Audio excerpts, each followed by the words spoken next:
নিশ্চিত। আমরা এর মধ্যে খবর দেখেছি যে $5 বিলিয়ন সমপরিমাণের ঋণ চীন ইউয়ানে দিতে আগ্রহী চাইনিজ মুদ্রায়। আমরা জানি চাইনিজ মুদ্রা রেনমিনবি, কিন্তু এটা একক, যেহেতু ইউয়ান, আমরা ইউয়ানই বেশি প্রচলিত। যাই হোক, এই ঋণটা আসলে সরকারের জন্য কতটুকু দরকার, কতটুকু ভালো হবে, বা এর মধ্যে কোনো স্ট্র্যাটেজিক ঝুঁকি আছে কিনা, এই প্রশ্নটা সবচেয়ে জরুরি। আমি আবারও বলছি, চায়না থেকে ইউয়ানে ঋণ নেওয়াটার মধ্যে স্ট্র্যাটেজিক প্রবলেম বা ঝুঁকি আছে। সেটা কেন আছে, কিভাবে আছে, সে আলাপটা করার জন্য এই ভিডিওটা। প্রাথমিকভাবে একটুকু জানাই যে ব্যাপারটা নিয়ে নাকি রিপোর্টে দেখলাম বেশ কিছুদিন থেকে আলোচনা হচ্ছিল, এবং আলোচনা হয়ে এখন মোটামুটি চূড়ান্ত পর্যায়ে আছে। চায়না বাংলাদেশকে ঋণ দেবে। এখন এই ঋণটা $5 বিলিয়ন সমপরিমাণ, সেটা কিভাবে দেবে, কত দিনে পরিশোধ করতে হবে, সুদের হার কত হবে, এই ধরনের টেকনিক্যাল ফাইনাল কিছু ইস্যু নিয়ে এখন যাচাই বাছাই চলছে, আলোচনা চলছে। প্রধানমন্ত্রী চায়না যাবে আমরা জানি, আগে ভারত যাবেন, প্রভুর বাড়িতে আগে যাবেন, তারপর মানে ভারতের নির্বাচনের হওয়ার কারণেও এই সব ডিলেড হচ্ছে। ভারতে যাবেন, ভারত করে তারপর চায়নায় যাবেন। চায়নায় গেলে সম্ভবত এই সম্পর্কে এই ধরনের একটা সমঝোতা হবে।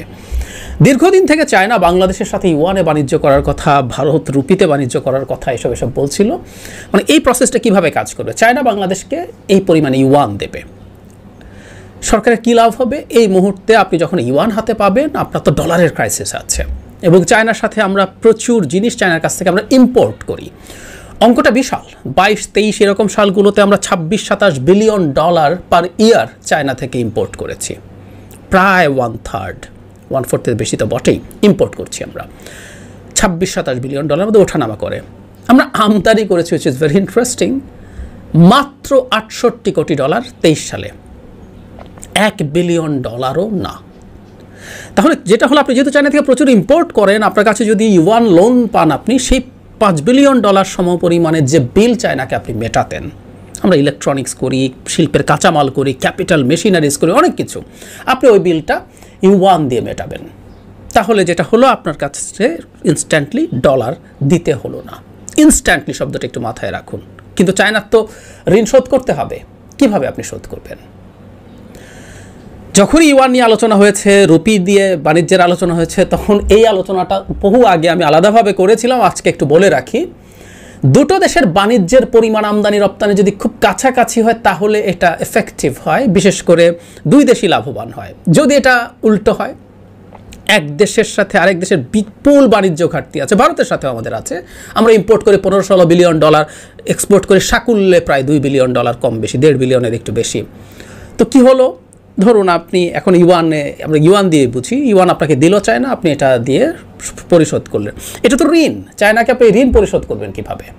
টাকা দিয়ে। কি করবে চায়না টাকা দিয়ে? $5 বিলিয়ন, ও প্রতি বছর $68 কোটি। ও যদি আপনার কাছ থেকে $5 বিলিয়ন টাকা নেয়, আপনার এই $68 বিলিয়ন বিল পরিশোধ কত বছর লাগবে আপনি খেয়াল করেন তো। আর আপনি তার টোটাল ইম্পোর্টের, ওখান থেকে যত ইম্পোর্ট করেন, 1/4, মানে মুহূর্তে আপনার এটা শেষ হয়ে যাবে। মোদ্দা কথাটা হচ্ছে, আসলে আপনাকে এই ইউয়ান নিলেন আপনি, কিন্তু আপনাকে চায়নাকে দিতে হবে ডলার। চায়না ডলার ছাড়া আপনার কাছ থেকে কিছু নেবে না। যখন প্রচুর এরকম মুদ্রা হয়, আমাদের অনেকের চোখে পড়েছে যারা একটু বেশি খোঁজ খবর রাখি, রাশিয়া থেকে রুবলে বাণিজ্য করছিল রাশিয়া এবং ইন্ডিয়ার কাছ থেকে প্রচুর রুপি পেয়েছে, কারণ রাশিয়া থেকে প্রচুর জ্বালানি তেল কিনেছে। এখন রাশিয়া ওই রুপি দিয়ে কি করবে? কারণ ইন্ডিয়া থেকে সে এত ইম্পোর্ট করে না। ইম্পোর্ট যেহেতু করে না, ওই রুপির কোনো ভ্যালু নাই। মানে ইউয়ানের তো তাও একটা লিস্ট ভ্যালু আছে, সেটা হলো IMF যে কারেন্সি বাস্কেট করেছে, তার অ্যাকসেপ্টেড কারেন্সি, তার মধ্যে ইউয়ান একটা। বাকি মুদ্রাগুলো আমরা একটু আবারও জেনে রাখি: ডলার, ইউরো, পাউন্ড, ইয়েন এবং ইউয়ান। তো যেটা দাঁড়ালো, থাকলেই হয় না আসলে, প্রচুর ইউয়ানও যদি জমা হয়ে যায় কোনো কারণে, আপনি যদি প্রচুর এক্সপোর্ট করতেন চায়নাতে, প্রচুর ইউয়ান জমা হয়ে গেছে, আপনি চায়না ছাড়া অন্য কোথাও আসলে কেনা কঠিন, কারণ বাস্কেটে থাকলেই হয় না। আপনি অন্য কারো কাছ থেকে যখন ইম্পোর্ট করবেন, ধরুন আপনি আমেরিকা থেকে ইম্পোর্ট করবেন, সে যদি ইউয়ান নিতে না চায়, আপনি আসলে পারবেন না। পৃথিবীর খুব সামান্য বাণিজ্যের খুব সামান্য অংশই ইউয়ান দিয়ে ট্রেডেড হয়। সো যাই হোক, আমাদের এখানে সিচুয়েশনটা ভিন্ন। তার মানে আপনাকে দিনের শেষে ডলার দিয়েই এই $5 বিলিয়ন সুদসহ পরিশোধ করতে হবে। লাভ কি আছে? হ্যাঁ, একটু লাভ আছে।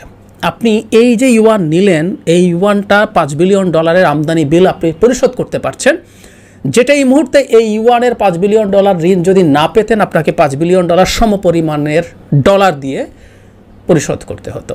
এখন চায়না যদি একটু লম্বা সময় দেয়, তাহলে কিন্তু সরকারের জন্য এক অর্থে এই মুহূর্তের রিজার্ভের ওপরে চাপ বেশ খানিকটা কম পড়বে, কারণ আমরা বিরাট একটা অংশ চায়না থেকেই ইম্পোর্ট করি।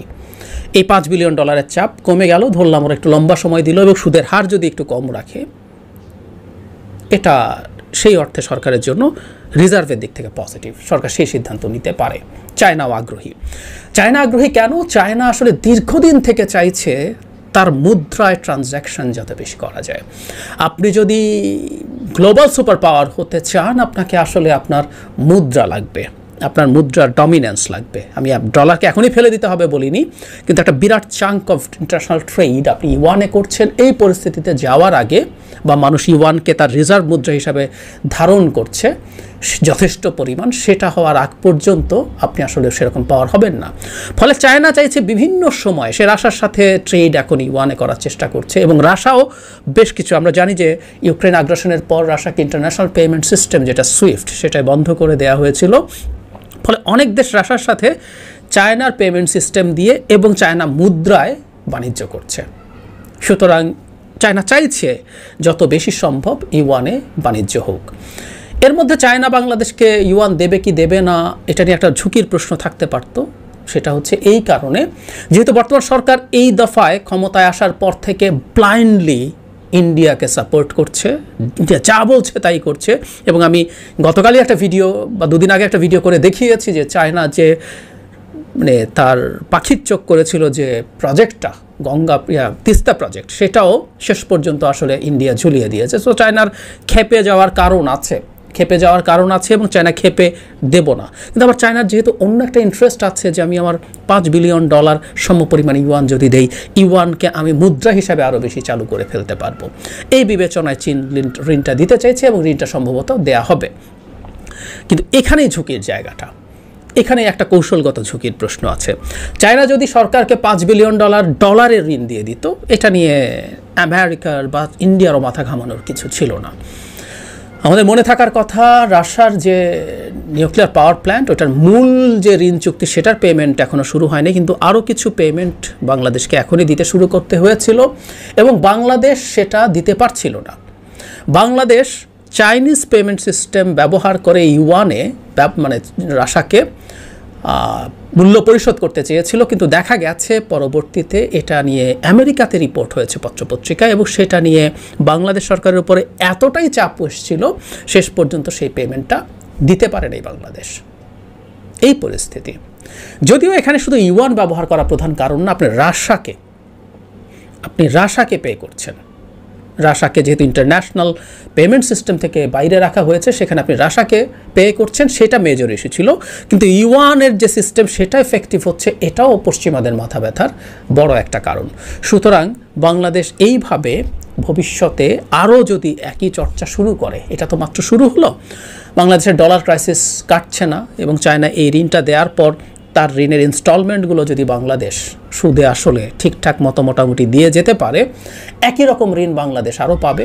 একই রকম ঋণ বাংলাদেশ যদি আরও পায়, এই ইউয়ান আরও মুদ্রা হিসাবে জারি থাকবে, চালু থাকবে এবং এটা এক্সাম্পল হতে থাকবে। এটা একই রকম ঋণ আরও বিভিন্ন দেশে, চায়নার প্রভাবের অনেক দেশ আছে এবং আমরা জানি আফ্রিকার অনেকগুলো দেশ চায়নার ঋণ নিয়ে সংকটে পড়েছে। সুতরাং আমাদের এই কাছেই শ্রীলঙ্কা, তারা অন্যান্য অনেক ঋণ অনেক ছিল, কিন্তু চায়নার ঋণও একটা বিরাট ইম্প্যাক্ট ফেলেছে। তো তাদেরকেও আপনি নতুন করে এরকম ইউয়ানে ঋণ দিয়ে সেটা পরবর্তীতে আসলে ডলারে ফেরত পাওয়ার একটা প্রবাবিলিটি তৈরি হবে, যাতে আপনার ইউয়ান মুদ্রা হিসাবে অনেক বেশি এফেক্টিভ এবং অ্যাক্টিভ হয়ে যাবে। সুতরাং আমরা যদি কৌশলগত এই দিকটা বিবেচনা করি, এই ঋণটা জাস্ট কিছু পণ্য কেনা না, এমনকি শুধু পণ্য চায়না ডিকটেট করতে চাইতে পারে। যেমন ধরুন, আপনি যে পণ্য চায়না থেকে নিচ্ছেন সেটা তো পে করছেনই, কিছু কিছু পণ্য আপনাকে চায়না গছিয়ে দেওয়ার চেষ্টা করতে পারে। যে পণ্য আপনি এর মধ্যে ইন্ডিয়া থেকে হয়তো কিনছিলেন, আপনি এই পণ্য হয়তো আমেরিকা থেকে বা ইউরোপ থেকে কিনছিলেন, এমন কিছুও সে ইনক্লুড করতে চাইতে পারে, যেহেতু সে আপনাকে ঋণ দিচ্ছে এবং যেহেতু আপনি সংকটে আছেন, আপনার এখন টাকা লাগবে। সো ওই চাপও তার জায়গা থেকে তৈরি হতে পারে। সুতরাং সব কিছু মিলে এই ঋণটা দিনের শেষে একটা কৌশলগত দিকও আছে। আমি আগে বলেছি, আবারও বলছি, এটা যদি জাস্ট ডলারে চায়না আপনাকে দিয়ে দিত, তাহলে আর এটা এতটা স্ট্র্যাটেজিক বিষয় হয়ে দাঁড়াতো না। ইউয়ানে হওয়ায় স্ট্র্যাটেজিক বিষয় হয়ে দাঁড়িয়েছে। হয়তো ফর দ্য টাইম বিং এই ঋণটা সরকার নিলেও খুব মেজর সমস্যা হবে না, কিন্তু এই ঋণটাও আমাদের এখানে চায়না, ইন্ডিয়ার সাথে আমেরিকা তো আছেই, যে ক্ল্যাশটা তৈরি হয়েছে, যে ক্ল্যাশের একটা প্রক্সি বাংলাদেশ পরিণত হয়েছে প্রক্সিতে, সেটার মধ্যে নিশ্চয়ই একটা গুরুত্বপূর্ণ ফ্যাক্টর হয়ে থাকবে। কারণ আপনি ইন্ডিয়া, আমেরিকা প্রত্যেকেরই টার্গেট হচ্ছে চায়নার ফুটপ্রিন্ট যত কমানো যায় বাংলাদেশে। এরকম একটা ঋণ চায়নার ফুটপ্রিন্ট বাড়াবে এবং একই রকম ঋণ আবার এনে ফুটপ্রিন্ট আরও বাড়িয়ে দেওয়ার সম্ভাবনা তৈরি করবে। কারণ বাংলাদেশের অর্থনৈতিক সংকট সহসা কাটছে না, বহু দীর্ঘ সময় ধরে ওটা চলবে। কারণ $5 বিলিয়ন খুব বড় অঙ্কের কিছু না, এটা কিছুটা রিলিফ আপনাকে দেবে। আমি রিপিট করি, এক মাসে মানে সব রকম রেস্ট্রিকশান দেওয়ার পরও এক মাসে আমরা এখনও $5.5 বিলিয়ন লোন করি। তার মানে যে এক মাসের মতো একটা বিষয়, এটা